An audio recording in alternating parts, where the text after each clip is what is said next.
오늘 본문은 구약 신명기입니다. 신명기 17장 14절에서 20절 같이 교독하도록 하겠습니다.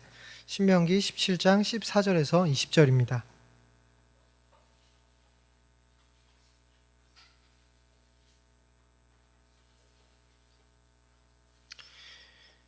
네, 한 절씩 교독하도록 하겠습니다. 제가 먼저 읽겠습니다.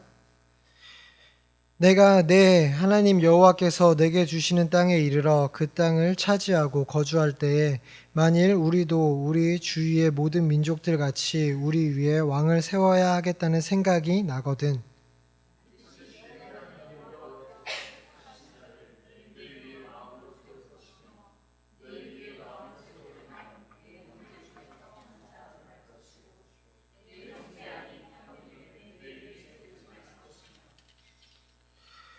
그는 병마를 많이 두지 말 것이요 병마를 많이 얻으려고 그 백성을 애굽으로 돌아가게 하지 말 것이니 이는 여호와께서 너희에게 이르시기를 너희가 이후에는 그 길로 다시 돌아가지 말 것이라 하셨음이며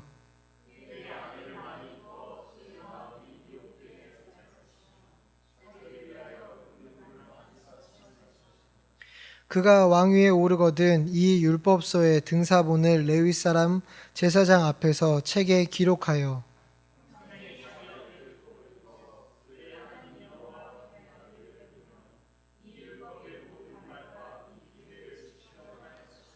마지막 절을 함께 읽도록 하겠습니다. 그리하면 그의 마음이 그의 형제 위에 교만하지 아니하고 이 명령에서 떠나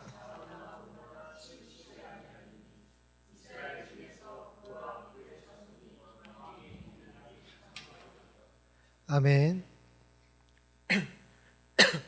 네, 오늘은 이 신명기 본문을 가지고요. 하나님 나라의 왕이라는 제목으로 말씀을 나누고자 합니다. 네. 어린이날 연휴인데 조금 가족의 달인데 생뚱맞게 왕 이야기를 하려고 합니다.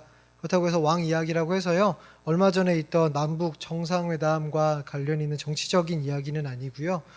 우리가 이렇게 기본적으로 알고 있는 왕에 대한 이미지, 대통령에 대한 이미지들이 있는데 그것과 성경에서 말하고 있는 왕이 얼마나 좀 차이가 있는지, 성경은 과연 왕에 대해서, 지도자에 대해서 어떤 식으로 이야기하고 있는지를 오늘 살펴보고자 합니다. 먼저 본문을 들어가기 전에 드리고자 하는 질문은요. 하나님의 백성 이스라엘인데 과연 하나님의 백성 이스라엘에 사람 왕이 존재해도 될까라는 질문입니다. 이미 이스라엘은 시내산에서 모세가 율법을 받으면서부터 하나님과 직접 언약을 맺은 백성들입니다. 그렇기에 이스라엘의 왕은 하나님이시라는 거죠. 그런데 인간 왕을 세운다면 이것은 인간 편에서 언약을 어기는 행동이지 않을까 싶은 것입니다. 하나님이 왕으로서 직접 통치하시는 신정 통치 체제에서 다른 왕을 세우는 것이 그것 자체가 문제이지 않나 싶은 내용입니다. 하나님이 만유해 주시고 우리의 왕이십니다. 성경에서는 하나님이 구주신데 다른 사람이 왕이 되려고 하는 것을 대표적인 죄로 지목하고 있습니다. 어떻게 보면 아담이 지은 죄 역시도 선악과를 따먹은 그 행동 자체가 문제가 되는 것이 아니라 하나님이 왕이신데 그 선악과를 먹음으로 인하여서 하나님만큼 지혜로워져서 내가 하나님처럼 되고자 하는 것, 구주의 자리에 내가 같이 서려고 하는 것, 그것이 죄였다라고 이야기하고 있습니다. 이렇게 하나님이 이미 왕이신데 본문에서는 사람 왕에 대한 이야기를 하고 있습니다. 사람 왕 자체가 죄처럼 여겨지는데 말입니다. 이에 대한 정확한 답을 먼저 드리고 시작하자면 이 땅에는 그리스도와 같은 예수님과 같은 왕이 필요하다라는 것입니다. 예수님께서는 이 땅에 오셔서 선지자, 제사장, 그리고 왕의 직분을 감당하셨습니다. 그리스도가 이 땅에 오셔서 왕의 직분을 감당하실 때도 역시나 하나님께서는 왕이셨다라는 것입니다. 그리스도가 왕일 땐 잠시 하나님이 쉬셨던 것이 아니라 두 분이 동시에 왕이셨다라는 것이죠.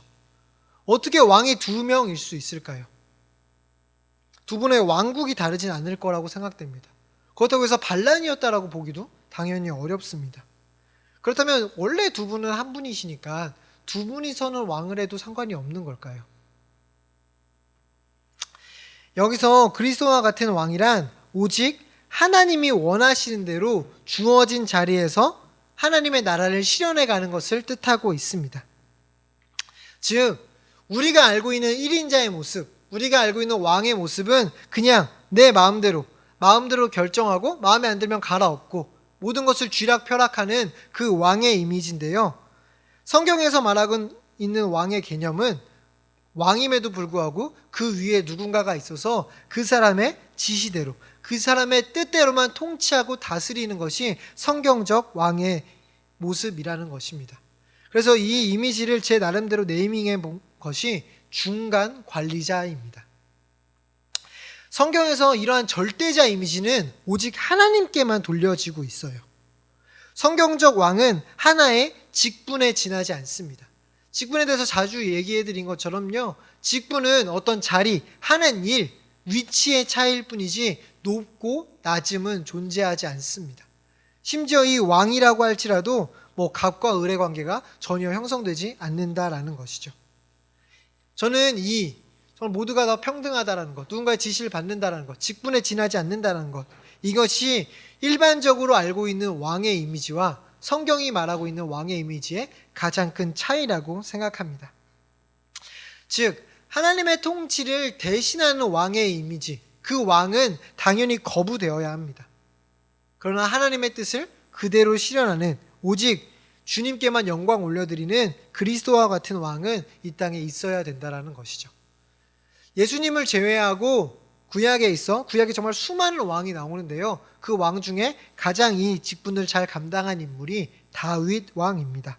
우리 역대상 29장 10절에서 11절, 좀 긴데요, 이 두 구절을 한번 함께 읽어보도록 하겠습니다. 역대상 29장 10절 11절 여기 나올 텐데요, 역대상 29장 10절 11절을 한번 같이 읽어보도록 하겠습니다. 읽겠습니다. 시작.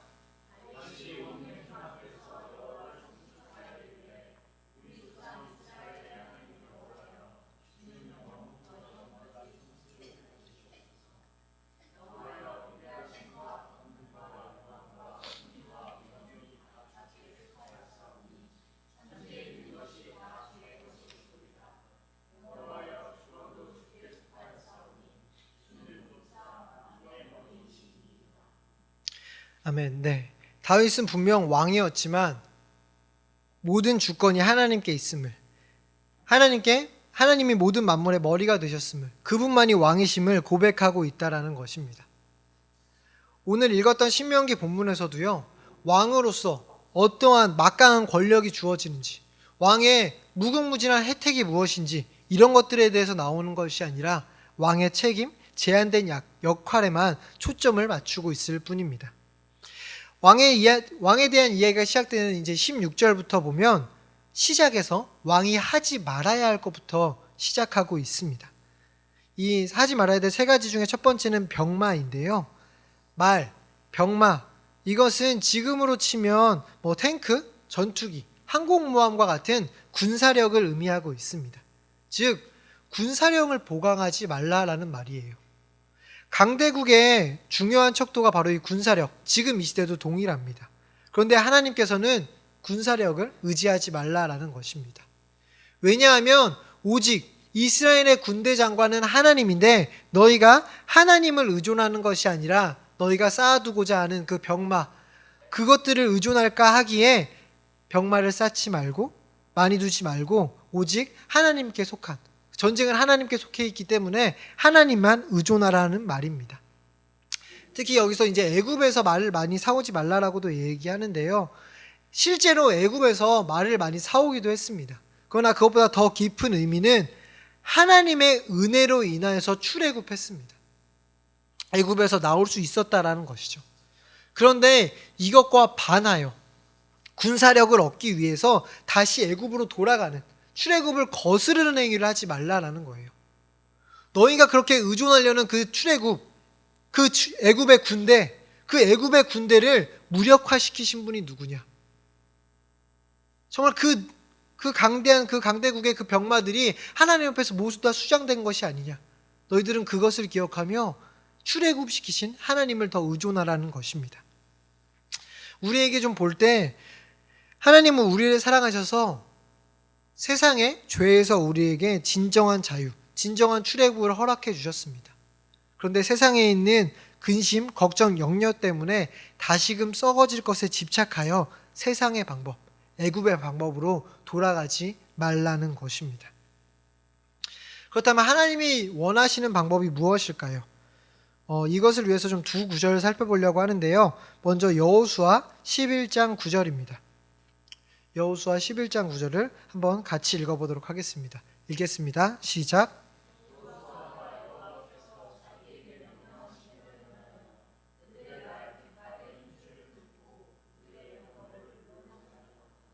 네, 한 구절 더 볼 텐데요. 사무엘하 8장 4절입니다. 이거는 우리 규환이가 큰 소리로 읽어주도록 하겠습니다.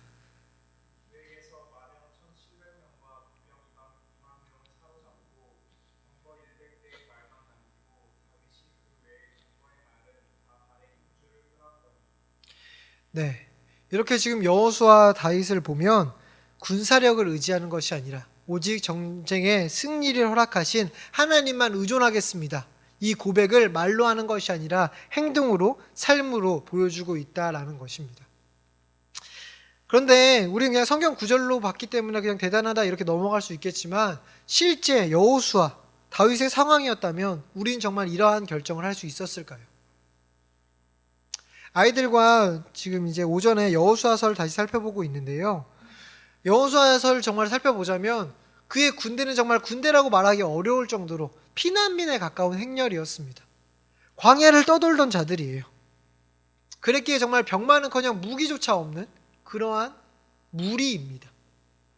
그들이 정말 아무것도 의존할 것이 없었기에 정말 여호와만 정말 간절히 바라고 구하는 모습들이 잘 나타나고 있습니다. 그런데 그때마다 물론 여호와는 구했지만 얼마나 불안하고 가나안이 가지고 있는 그 군사력이 얼마나 대단해 보였겠습니까? 그것이 갖춰진다면 어느 정도 조금 덜 불안해도 될 텐데 우리도 좀 군대의 모습을 좀 갖추고 싶은데 이런 마음들이 있었다라는 것입니다. 그래서 정말 전쟁의 승리에서 정당한 전리품으로서 병마를 얻게 되는 상황인 거예요. 아, 이제 우리도 병마가 생겼다. 이런 상황인데 그 상황에서 말의 힘줄을 끊고 있다라는 것입니다.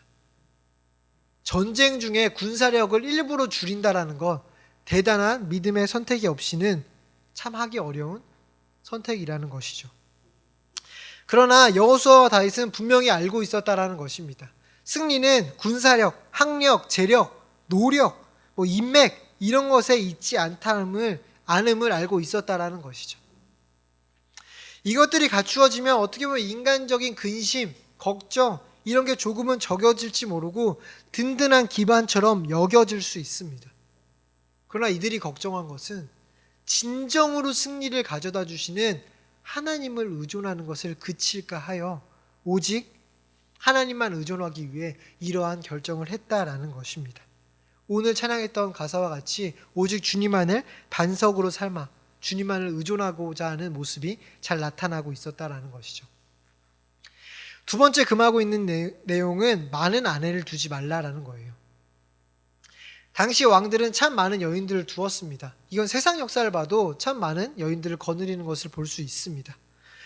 여인들을 좋아하는 것들도 있고요. 두 번째 이유는 정략 결혼을 많이 했었습니다. 이 정략 결혼은 왕권 강화를 위한 주요 수단이기도 했죠.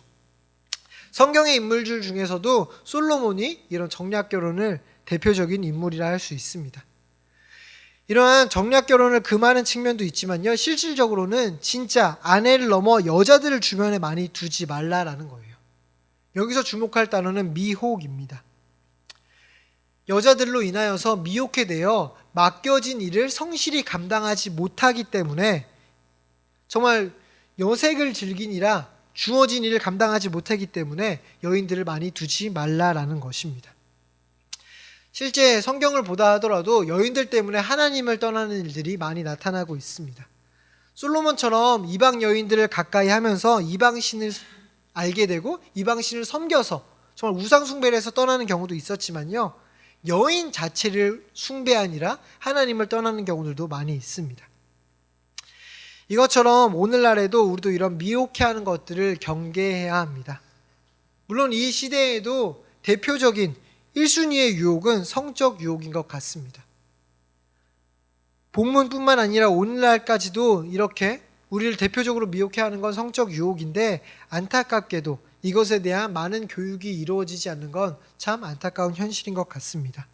세상은 점점 성적으로 악해지는데 우리는 성에 대해서 자꾸 쉬쉬만 하고 있는 것 같아 안타깝다라는 것이죠. 그렇기 때문에 우리는 바르게 알고 바르게 가르치는 데 힘써야 될 것입니다. 물론 성적 유혹이 대표적으로 나타났지만요, 하나님과 멀어지게 하는 모든 것들을 금해야 합니다. 대표적으로 우리가 알고 있는 음주, 게임, 이런 일반적인 중독뿐 아니라 하나님과의 관계를 방해하고 있다면 운동 중독, 공부 중독, 드라마 중독, 일 중독, 카카오톡 등의 SNS 중독, 심지어 교회 봉사에 집중 아니라 하나님과의 교제가 끊어졌다면 그것 역시 미혹되었다라고 얘기할 수 있을 것입니다. 따라서 우리는 어떤 일을 하고 있냐, 게임을 하고 있냐, 교회 봉사를 하고 있냐, 이런 것을 넘어 그 일이 하나님과의 관계에 도움이 되고 있느냐, 아니면 하나님과의 관계에서 멀어지게 하고 있느냐, 이것이 더 중요하다라는 것입니다. 세 번째 나오고 있는 은금은 두말할 필요도 없을 것 같습니다. 성경에서 분명 재물과 하나님을 겸하여 섬길 수 없다라고 말씀하고 계십니다. 특히 여기서 나타나는 건 은금을 아예 없애라는 말은 아니에요. 필요 이상으로 많이 모으지 말라라는 말이죠. 왕이 그 은금을 많이 거두려면 어떻게 해야 될까요? 맞습니다. 세금이에요. 왕이 직접 경제활동을 하고 있지는 않습니다. 그러니까 개인의 유익을 위해 많은 사람에게 해를 끼치지 말라라는 것입니다. 단순히 많은 세금을 많이 걷지 말라는 얘기는 또 아니에요. 왜냐하면 솔로몬 시대처럼 왕궁, 아니 하나님의 성전을 짓기 위해 많은 세금이 필요한 시기가 있습니다. 그런데 이 본문에서 말하는 중요한 단어는 자기를 위하여예요. 나 한 사람을 위하여 내 직분을 오용하여서 직분으로 개인의 유익을 구하지 말라라는 것입니다. 이렇게 세 가지를 보면 첫 번째 병마가 하나님의 백성이면서 다른 세상의 방법으로 돌아가지 말라라는 것에 초점이 있다면, 아내는 여자를 많이 두는 건 미혹되지 말라에 초점이 있고요. 마지막 은금은 한 사람의 개인의 유익을 위하여서 세금을 거둠으로 다수의 사람들을 힘들게 하지 말아라. 개인의 욕심으로 다른 사람들에게 피해는 주어서는 안 된다가 주요 계명이라는 것입니다. 이 세 가지 금하는 조항을 살펴보고 나니 우리가 알고 있는 왕과 정말 많이 다른 것 같아요. 아니 군사력도 키우지 못하고 은금 축적도 못하고 아내도 많이 두지 못한다면 왕으로서의 어떤 기능을 할 수 있을까? 많이 의구심이 든다라는 것입니다. 정치를 공부하거나 아니면 백성들의 뜻을 들어야 되나, 이런 조언들이 들어질까라고 생각하는데요. 본문 우리 18절 19절에 왕으로서 해야 할 일이 나타나고 있습니다. 우리 18절 19절을 한번 읽어보도록 하겠습니다. 시작.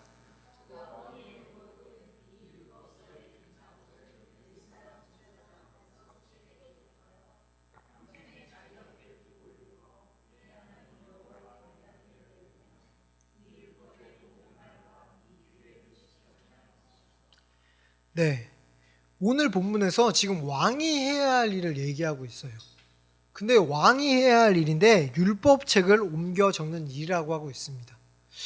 우리 생각에는 서기관이나 아니면 율법 교사, 이런 사람들이 해야 될 일일 것 같은데, 왕이 해야 할 첫 번째 업무가 필사하는 일이래요. 만약 이 시대에 왕으로서, 대통령으로서, 사장으로서의 첫 업무가 모세오경, 필사하는 일이라고 한다면 우리는 정말 잘 이해가 되지 않을 것 같습니다. 직책과 어울리지 않으며 누군가는 지금 저 사람은 직무유기를 하고 있다라고 이야기할지도 모를 정도로 왕의 일반적인 직무랑 참 많이 다르다라는 것이죠.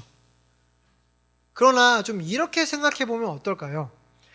대통령이나 왕으로서 초대 대통령, 초대 왕이 나라를 건국하며 만들었던 건국 이념을 다시 한번 필사하면서 생각해 보는 일. 사장이 되고 나서 회사를 시작하며 또는 교장으로 취임하면서 초대 학교 교장이 학교를 건립하며 만들었던 건약 이념을 필사해 보는 일. 이런 것이 첫 업무의 시작이라면 우리는 충분히 수긍할 만한 첫 시작이라는 것이죠. 이전의 리더십이 너무 못하지 않는 이상 이런 이전의 리더십을 다시 한번 생각해 보는 건 좋은 시작일 수 있습니다. 다시금 말씀드리지만 우리는 중간 관리자라는 거예요. 하나님이 왕이셨다가 우리에게 왕위를 물려준 것이 아니라 여전히 하나님이 왕이십니다. 그렇기에 우리는 더욱더 주인이신 그분의 뜻을 살펴야 된다는 것이죠. 중간 관리자일 뿐인데 회사의 방침, 나라의 목표와 어긋난 곳으로 이끌지 않기 위하여 말씀을 필사하는 것입니다. 또한 단순히 따라 적는 하나의 퍼포먼스, 사람들이 인기를 끌기 위해 왕으로서의 어떤 퍼포먼스로 끝나는 것이 아니라 이 필사한 말씀을 곁에 두고 날마다 읽어야 합니다. 19절 본문을 히브리어 원문으로 좀 잘 살펴보면요, 이 배우다라는 동사에 세 가지 동사가 엮여지고 있습니다. 즉 여호와를 경외하고 그 말씀을 지키고 그리고 그대로 행하기 위해서 말씀을 배우라는 것입니다. 경외하기 위해서만 배우라는 것이 아니라 지키고 행하고 경외하는 것이 하나로 묶여진다라는 것이죠. 이제 마지막 40절, 20절을 보면 그리하면으로 시작되고 있는데요. 즉 18절, 19절처럼 살면 우리에게 주어지는 보상을 이야기하고 있습니다. 이 보상도 세 가지인데요. 보통 우리가 생각하는 보상, 그래 왕으로서 성경을 꾸준히 읽었기 때문에 하나님이 복 주셔서 외부의 침입이 없다든지 아니면 속썩이는 부하가 없다든지 날마다 풍년이 된다라든지 이런 것을 흔히 보상으로 생각하게 됩니다. 그러나 성경이 말하고 있는 첫 번째 보상은 겸손해진대요. 실제로 우리가 중간 관리자인데 절대자인 하나님 앞에 늘 서면 보고하면서 나아가지 않다 보면 내가 중간 관리자가 아니라 내가 진짜 왕처럼 착각할 수 있게 된다는 것이죠. 특히 주변에 왕처럼 보여지는 자들을 보면 그들이 절대자로서 마구잡이로 행하는 그 모습을 볼 때 아, 나도 저렇게 행해도 되나? 나도 특별한 존재인가? 착각하게 된다는 거예요. 그런데 날마다 성경 앞으로 돌아오면 겸손해진다는 거죠. 아, 나도 직분, 하고 있는 일의 차이일 뿐 나도 형제 중에 한 사람에 불과하구나. 이것을 깨닫게 된다는 것입니다. 평가 기준이 세상의 기준에서 하나님의 기준으로 변경되고 있는 것이죠. 두 번째 보상은 성경을 그토록 읽었기에 성경에서 좌로나 우로나 치우치지 않게 된다는 것입니다. 이것을 볼 때 성경은 단순히 백과사전 또는 탈무드처럼 어떤 지혜의 책에 불과하지 않다라는 거예요. 성경은 생명력이 있는 살아있는 책입니다. 그렇게 성경을 읽으면 읽을수록 우리에게 실천을 돕는 책이 된다라는 거예요. 단순히 그냥 지혜만 담겨있는 책이 아니라 우리에게 생명력이 있어서 우리가 그렇게 살게끔 도와주는, 좌로나 우로나 치우치지 않게 하는 그 생명의 책이라는 것이죠. 세 번째 보상은 우리의 왕의 날이 길다라는 것입니다. 어떻게 보면 이것만이 우리에게 진정한 보상처럼 여겨져요. 우리가 일반적으로 여기는 보상 중에 한 가지로 생각됩니다. 특히 왕의 날이 길다는 건 그 왕국도 길다라는 거예요. 왕국이 길지 않으면 왕이 존재할 수 없기 때문이죠. 다시금 이야기하지만 여기서 말하고 있는 왕 역시도 중간 관리자로서의 왕입니다. 즉 축복일 때만 나와 내 자녀가 누리게 되는 이 왕만 세상적 왕으로서 내가 성경을 열심히 읽으면 나나 내 자녀가 세상적 왕으로서 높은 곳에 올라가거나 명문대, 대기업, 공무원이 되는 등 이런 왕이 갑자기 등장할 수 없다라는 것이죠. 그래서 이 말씀은 결국 내가 성경을 여호와를 경외하며 말씀대로 행하기 위해 늘 곁에 두고 배우게 되면 내가 성경대로 사는 삶의 왕처럼 살게 되면 나의 자녀도 이 성경대로 살아가는 삶을 살게 된다라는 축복이라는 것입니다. 자, 이렇게 우리는 왕이 있어야 하는지, 왕이 하지 말아야 할 것과 해야 할 것, 끝으로 어떤 유익이 있는지를 살펴보았습니다. 그렇다면 이것이 오늘날 어떤 의미를 가져다 줄까요? 이 시대에도 왕은 존재할까요? 지금 왕정이나 대통령인 것 같은데 또 실제 왕이라는 들 이런 직분을 감당하는 걸까요? 우리는 왕이 아닌데 이 말씀이 오늘날 어떤 의미인지 잘 와닿지 않을 수 있다는 것입니다. 그런데 이 직분이 지금은 없어졌어요. 왜냐하면 기름 부음으로 묶여지는 선지자와 제사장이 함께 없어진 직분입니다. 왜냐하면 예수님께서 오셔서 구약에 있었던 이 직분을 완성하셨기 때문입니다. 예수님은 다윗과 같은 왕이셨고 모세와 같은 선지자셨으며 멜기세덱의 반차를 따르는 제사장으로서 이 모든 직분을 완전히 이루셨기 때문에 이 직분을 가진 사람은 더 이상 필요하지 않다라는 것이죠. 그러나 우리에게는 중요한 과업이 남아 있습니다. 우리 베드로전서 2장 9절을 한번 같이 읽어보도록 하겠습니다. 베드로전서 2장 9절 함께 읽겠습니다. 시작.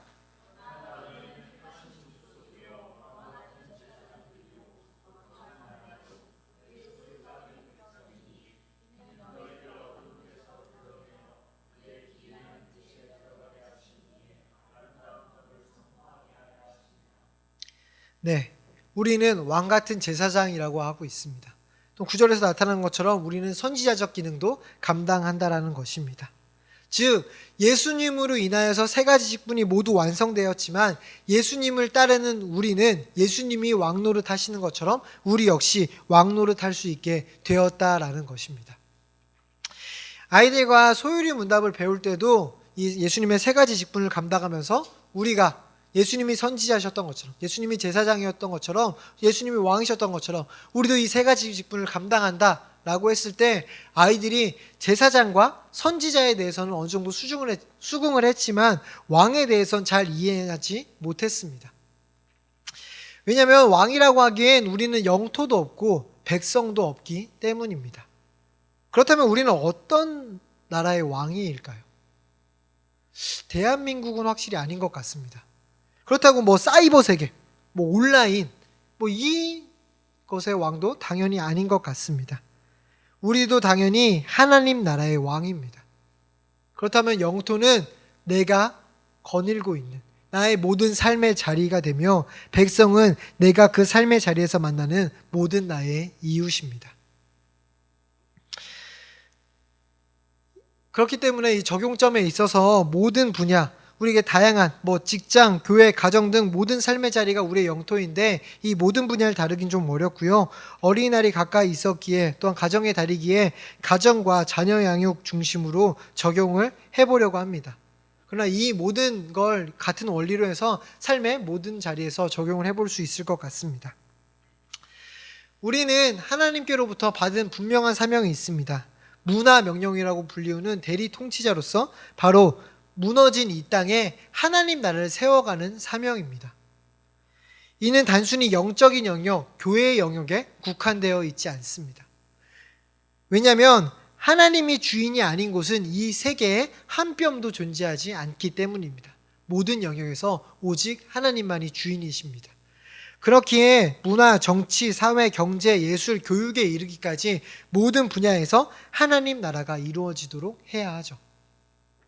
우리도 그렇게 살아야 하며 특별히 우리 아이들이 이런 분야에 있어서 하나님 나라를 회복하는 일에 감당할 수 있도록 왕으로서 자라날 수 있도록 도와야 합니다. 여기에 있어서 또 왕으로 한다고 해서 당연히 어떤 대통령이 되거나 고위직이 되거나 이런 것도 아니며 또 여러 가지 분야라고 했다고 해서 그 분야의 1인자가 되라는 말도 아닙니다. 주어진 자리, 주어진 위치에서 하나님 나라를 회복하는 일이죠. 즉, 세 달란트를 가진 자라면 세 고을을 섬기는 일이고 10달란트를 가진 자라면 10고을을 섬기는 일입니다.